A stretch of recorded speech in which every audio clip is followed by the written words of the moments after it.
Salut tout le monde et bienvenue dans l'entre du lutin. Alors aujourd'hui, qu'est-ce qu'on va voir? Eh bien, un petit mix entre The Spirit of Eden et Colossus, car effectivement, Colossus, le dernier Alone Editions de Joseph Paris, est actuellement sur Kickstarter et il y a un mode pour mettre le colosse dans l'Eden. Et oui, donc on va voir ça tout de suite. On va voir ensuite une petite modification que je vous propose également pour, on va dire, enrichir le jeu. Je ne veux pas dire pour le complexifier, mais pour le mixer un petit peu plus, mixer un peu plus les deux. Donc voilà, on regarde ça tout de suite.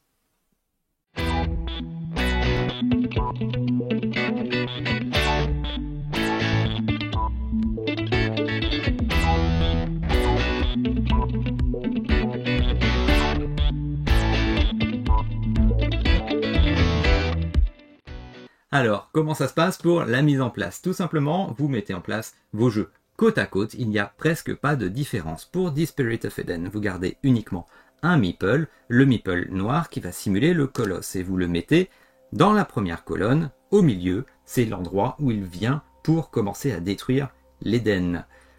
Vos esprits sont au même emplacement. Vu qu'il n'y a qu'un seul meeple, je l'ai simulé avec le Gooms noir. Et un seul tas d'objectifs que vous mettez en place. Il y a peu de choses qui vont changer. Vous allez voir du coup que le 6 va être beaucoup moins intéressant car il y a beaucoup d'actions que vous n'allez pas pouvoir faire. Effectivement, il n'y a qu'un seul meeple, donc ces deux actions avec le 6, vous n'allez pas pouvoir les concrétiser, les utiliser. Vous ne pourrez pas faire d'échange de meeple. Jusque-là, aucun autre changement. Le colosse, il est beaucoup plus puissant qu'une horde de Gooms. Donc, il n'agit pas que sur sa case, il agit également sur la case suivante. Dans ce cas, s'il devait ravager le marais, il ravagerait aussi la cascade. Si la cascade avait déjà été ravagée, il ravagerait le marais et il détruirait également la cascade. Et ainsi de suite. S'il y avait un esprit ici, il ravagerait le marais et il enverrait l'esprit chez Noah. Voilà, rien de bien compliqué, sinon tout le reste se passe normalement sur le colosse. Pour le piéger, il faudra que l'esprit soit sur la bonne case pour le piéger. Jusque-là, rien ne change. Les esprits pourront se protéger sur la case suivante. Il n'y a aucun problème. Rien de plus n'a changé. Pour Colossus, comment ça se passe? Eh bien, vous faites une mise en place classique. J'ai pris un coup final que j'ai mis à la fin. J'ai tout remué.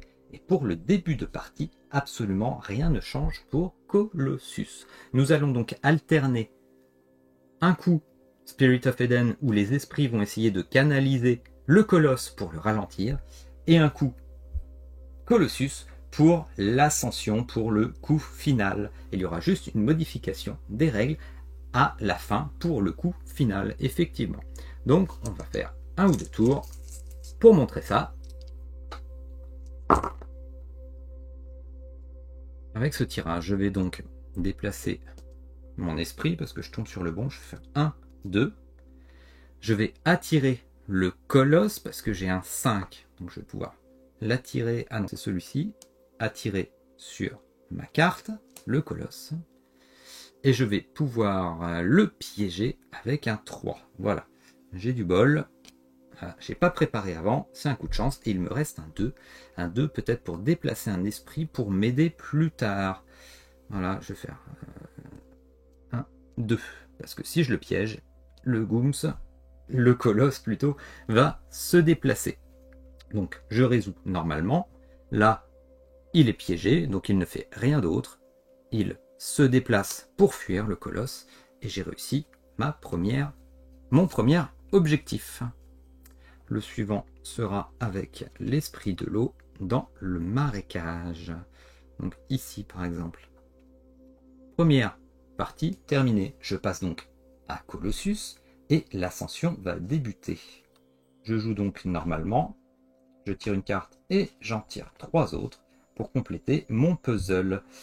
Pour ne pas perdre un agrippement, il me faudra 2 agrippements. Et là, ça va être très difficile, car déjà, j'ai 3 négatifs et 2 positifs, dont un qui sera forcément caché. D'ailleurs, beaucoup de négatifs dans ce premier tirage. Je ne vais absolument rien pouvoir faire, messieurs, dames. Si, je vais juste pouvoir changer pour commencer à grimper. Est-ce que ce sera dans mon intérêt? de commencer à grimper, sachant que là, 2, ce n'est pas énorme quand même pour l'agrippement. Eh bien, tant pis, je vais quand même... oui, je vais quand même grimper. Je vais quand même commencer mon ascension. Tant pis, le résultat ne va pas être fabuleux. Je me retrouve donc avec... Non, je n'ai pas les 4 pour l'attaque. Je n'ai pas les 2 non plus pour l'agrippement, donc je vais perdre un point d'agrippement. Je n'ai pas les 3 pour une carte bonus. Et par contre, j'ai 2 au lieu de 1 pour commencer à grimper. Donc, je grimpe. Voilà, je viens de faire ma première partie à la fois Spirit of Eden, Colossus. Je continue. Je récupère mes dés. Et on continue.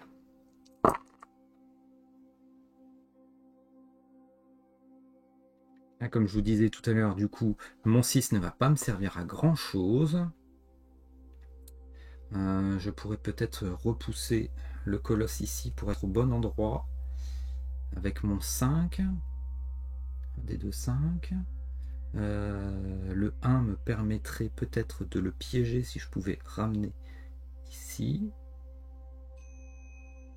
Et le 1, en fait, il faudrait que j'utilise celui-là pour piéger. Celui-ci pour pousser, je pourrais utiliser celui-là. Mais par contre, celui-ci, il faudrait qu'il se déplace. Avant de faire ces actions, je vais sacrifier le 6 qui ne va pas m'être utile pour relancer mon 4. Je relance mon 4 pour avoir un 4, donc ce n'est pas forcément formidable. Eh bien tant pis, je vais peut-être essayer de limiter la casse et de préparer. Je vais le préparer.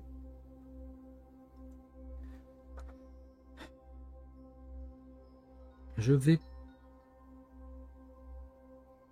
pousser le colosse, effectivement. 1, 2, je le pousse de 2. Là, je ne vais rien pouvoir faire, donc je ne vais pas agir maintenant. Par contre, je vais me décaler d'un coup. Ici, au moins il sera sur le bon emplacement. Et avec le 4 restant, je vais rapatrier un ami. Donc, le colosse ravage à cet endroit et ravage à cet endroit. Pour la partie Colossus, eh bien, je continue mon ascension.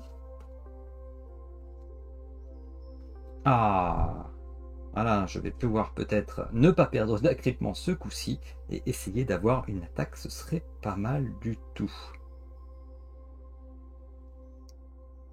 Voilà, vous avez réussi à contenir le colosse avec vos esprits et votre guerrier suprême est arrivé en haut, il va pouvoir faire son coup fatal. Donc j'ai préparé un peu les cartes justement pour vous montrer qu'est-ce qui change. Alors, vous voyez que votre guerrier est ici. Alors je me suis mis avec 5 en attaque et 4 en agrippement, des chiffres moyens. Et mon coup fatal est ceci. Hop. Je me retrouve donc avec la possibilité d'avoir 6 cartes pour essayer d'avoir 6 attaques et 3 agrippements. Je prends donc le deck complet que je remue.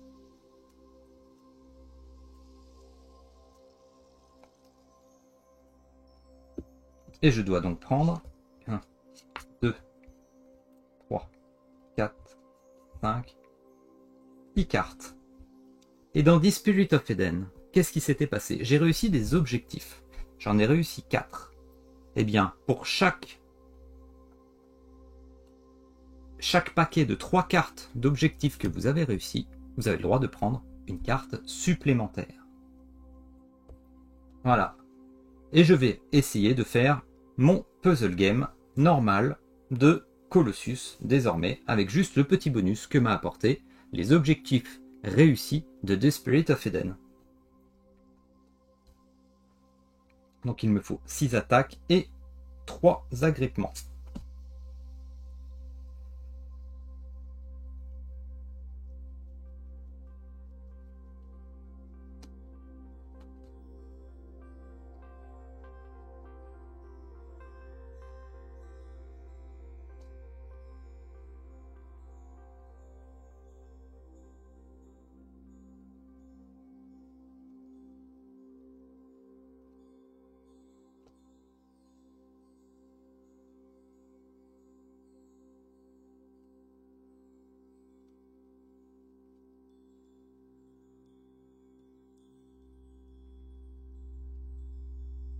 pas assez d'attaque pour l'instant.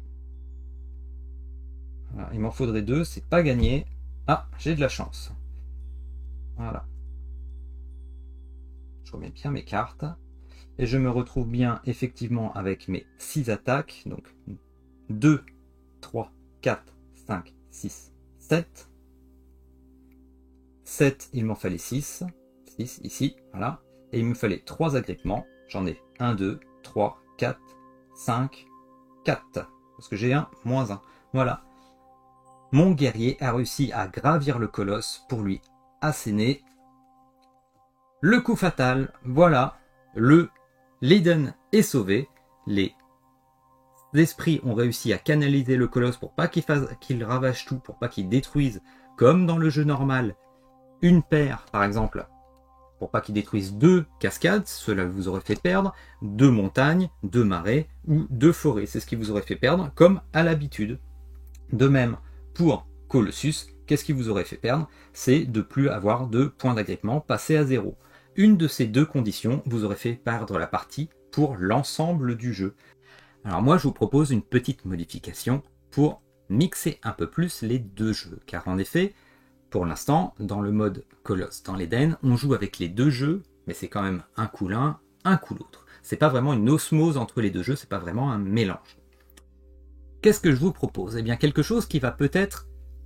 Je vais pas vous dire que ça va compliquer la partie, parce qu'au contraire, si ça se passe bien pour vous, ça sera plus logique, et ça va peut-être même vous avantager. Tout simplement. Le colosse, lorsqu'il va ravager au moins un terrain, au moins, vous perdez un point d'agrippement. Effectivement, côté roleplay, le colosse, il a tapé du pied pour ravager. En tapant du pied, il fait une secousse. Votre guerrier perd un point d'agrippement. Ça paraît logique, tout simplement. Mais si vos esprits arrivent à le canaliser et à réussir, à réussir à faire un objectif en le faisant fuir, eh bien là, vous gagnez un point d'agrippement dans le jeu Colossus. Ça va permettre de rajouter une petite interaction entre les deux jeux et de partir à la chasse à l'objectif, effectivement, dans The Spirit of Eden. Car les objectifs, malgré que lorsque vous en aviez 3, ils vous donnaient une carte supplémentaire pour le coup fatal, eh bien là, vous allez peut-être encore plus aller à la chasse à l'objectif. Ça va vous forcer à ne pas faire qu'une canalisation du colosse. Ça va peut-être un peu plus vous forcer, car c'est le seul moyen que vous avez pour gagner des points d'agrippement. Donc je ne dis pas que ça va rendre ça plus facile, peut-être pas. Si vous faites submerger par le colosse, ça va peut-être être plus difficile. Si vous arrivez dès le début à le canaliser, au contraire, le jeu découlera peut-être encore plus facilement. Tout simplement, c'est la modification que je vous propose. Donc voilà, c'est le colosse dans l'Eden, et je vous rappelle que Colossus est actuellement sur Kickstarter, donc n'hésitez pas, parce que c'est un excellent jeu, franchement, on n'arrête pas de le dire avec Martin, franchement, bravo Youssef, c'est encore un super jeu qu'on met très très haut quand même dans ta liste de jeux. Moi ça devient un de mes préférés, voilà, tout simplement. Donc j'espère que cette vidéo vous a plu, je vous dis à bientôt, n'hésitez pas à mettre un petit commentaire, à faire un like, à vous abonner à la chaîne, car je vais recommencer à faire des petites vidéos, notamment de peinture, parce que ça me manquait. Et puis, je vous dis à la prochaine sur la chaîne. Allez, salut tout le monde!